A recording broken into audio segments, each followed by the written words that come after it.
नाज़रीन, कहते हैं कि एक अच्छा ट्रेडर मिनिमम लॉस लेता है, छोटे से छोटा लॉस लेता है और उसको खुशदिली से कबूल कर लेता है। लेकिन जो ट्रेडर बड़े बड़े लॉस लेता है वो जिंदगी में कभी प्रॉफिटेबल ट्रेडर बन ही नहीं सकता, चाहे वो मिलियंस खर्च कर दे और चाहे वो बिलियंस खर्च कर दे। लेकिन वो ट्रेडर जो कि चाहे $100 से अपनी ट्रेड का आगाज करे लेकिन छोटे छोटे लॉस ले, बड़े बड़े लॉस ना ले, वो फ्यूचर में जाके एक कामयाब ट्रेडर बन सकता है। इसकी मैं एक एग्जांपल आपको समझाता हूँ प्रैक्टिकल। ये मैं आपको एक चार्ट के जरिए से समझाता हूं कि छोटे लॉस कैसे लिए जाते हैं और बड़े लॉस से कैसे बचा जा सकता है। फर्ज कर लेते हैं कि ये एक लाइन है और मार्केट जहां पे ट्रेड कर रही है, ये ट्रेड कर रही है मार्केट, यहाँ आती है, यहाँ पे आके आपने ट्रेड ले ली, यहाँ पे आके आपने अपनी ट्रेड ले ली, ट्रेड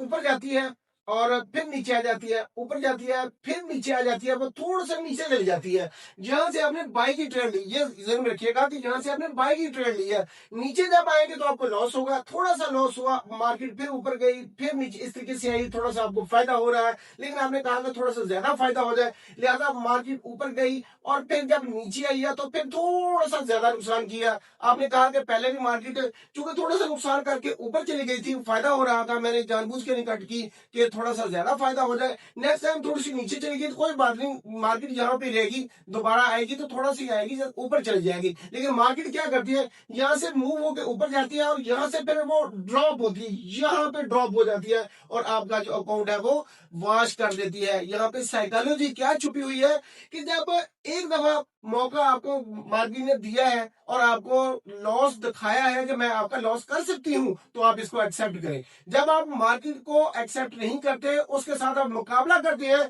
तो इस ज़हन में रखिएगा कोई बंदा मार्केट से मुकाबला नहीं कर सकता, मार्केट बहुत बड़ी है और जब वो चक्कर देती है, वो शख्स वक्त की गर्द में दब के रह जाता है, दोबारा कभी उसका ज़हूर ट्रेडिंग की दुनिया में नहीं होता। लिहाजा दूसरी दफा उससे ऊपर जाके नीचे ऐसा डिप लिया कि उसके अकाउंट को वॉश कर दिया। नाज़रीन, ये छोटी छोटी चीजें अगर हम ज़हन में रखें तो मेरा ख्याल है कि ट्रेडिंग इतनी मुश्किल नहीं है जितनी मुश्किल लगती है। मुश्किल हमें इसलिए लगती है कि हम कोई स्ट्रेटेजी नहीं बनाते, हम सिर्फ एक स्ट्रेटेजी अपनी बनाए, हमें किसी के पीछे भागने की जरूरत नहीं है। एक स्ट्रेटजी अपनी बनाए, क्लियर हो, उसमें आपने ध्यान में रखना है कि मैंने इन इन स्टेप्स पे फॉलो करना है और जब इन स्टेप्स से मैं आउट होने लगा तो मैंने ट्रेड को काट देना है, चाहे वो थोड़ा सा लॉस हो रहा है तो उसको काट देना। मैंने अगर यहाँ पे वो शख्स काट देता, यहाँ पे हो सकता है कि $2 या $3 जा रहे थे, उसने $2-3 नहीं बर्दाश्त किए, लेकिन जब ऊपर जाकर उसने मार्केट ने डिप लिया है तो उसके फिर सारा सारा अकाउंट ही वॉश हो गया। नाज़रीन, अगर आपको ये वीडियो अच्छी लगी तो चैनल को सब्सक्राइब कर दें और वीडियो को लाइक शेयर कर दें।